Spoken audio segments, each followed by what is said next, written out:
Baik Al, ini lanjutan cerita perjalanan Joko, bagian 2 tahun 1973 saat menanti STTBSD tahun 1973 menjadi tahun yang tak terlupakan. Joko dan teman-temannya duduk berderet dengan hati berdebar-debar menunggu pengumuman kelulusan. Saat itu belum disebut ijazah seperti sekarang. Namanya STTB, Surat Tanda Tamat Belajar. Sekolah mengadakan perpisahan sederhana. Setiap siswa diminta membawa jajanan pasar, pisang, apem, jeruk, atau kue tradisional lainnya. Tidak ada kemewahan, tidak ada pesta besar. Semuanya sederhana agar tidak memberatkan orang tua. Namun suasananya hangat. Ada yang tertawa gembira, ada yang menangis haru, ada pula yang cemas karena takut tidak lulus. Beberapa teman memang belum lulus. Tetapi Bapak dan Ibu Guru memberi kesempatan ujian ulang yang diawasi Departemen P dan K. Akhirnya, semua dinyatakan lulus. Hari itu, mereka pulang membawa STTB dengan bangga. Masuk SLTP SMP, setelah menerima STTB, mereka mendaftar ke jenjang lebih tinggi, SLTP atau SMP. Ada yang masuk SMP negeri, ada yang swasta. Hari pertama sekolah, Joko lebih banyak diam. Ia mengamati teman-teman barunya. Namun perlahan ia memberanikan diri memperkenalkan diri. Guru meminta setiap siswa maju menyebutkan nama, hobi, dan alamat. Disinilah Joko bertemu Sumadi. Sumadi anak yang cerdas dan mudah diajak berdiskusi. Rumah mereka berdekatan, sehingga sering berangkat bersama.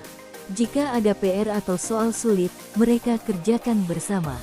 Sumadi punya hobi unik, olahraga anggar pedang. Ia tergabung dalam klub anggar Jawa Timur dan bahkan meraih medali di PON ke-8 untuk mempertahankan provinsinya. Prestasinya membuat sekolah bangga. Persahabatan mereka semakin erat. 3 tahun berlalu, dan keduanya lulus SMP dengan baik. Perpisahan jalan, SMA dan SMK Sumadi melanjutkan ke salah satu SMA di Surabaya. Sedangkan Joko memilih SMK jurusan teknik, atas saran orang tuanya agar setelah lulus bisa cepat bekerja. Tantangan di SMK tantangan jauh lebih berat. Pelajaran teknik penuh praktik dan perhitungan rumit. Di sini Joko bertemu sahabat baru, Natali. Natali anak religius, sederhana, dan dewasa. Karena kondisi ekonomi, ia bekerja sebagai loper koran sepulang sekolah. Jiwa mandirinya kuat, ia sabar, cerdas, dan disukai guru. Setiap ada tugas rumit, Joko dan Natali berdiskusi berdua. Mereka duduk berdampingan, memecahkan soal, mencari solusi. Banyak guru memberi nilai tinggi bahkan penghargaan karena kerja keras mereka.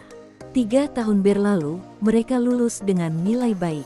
Setelah lulus SMK, realita kehidupan tidak semua bisa langsung kuliah.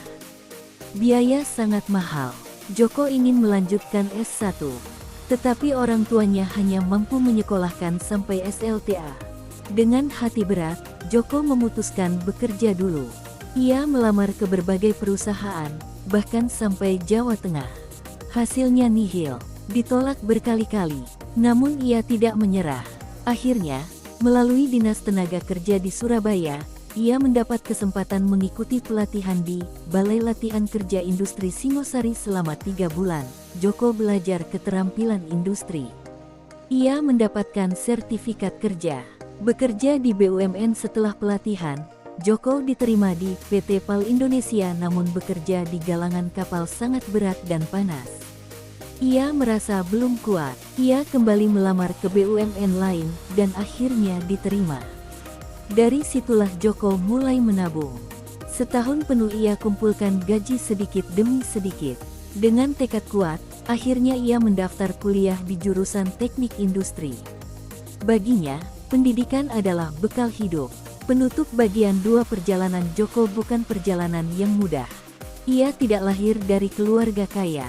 Ia bukan siswa paling pintar di kelas.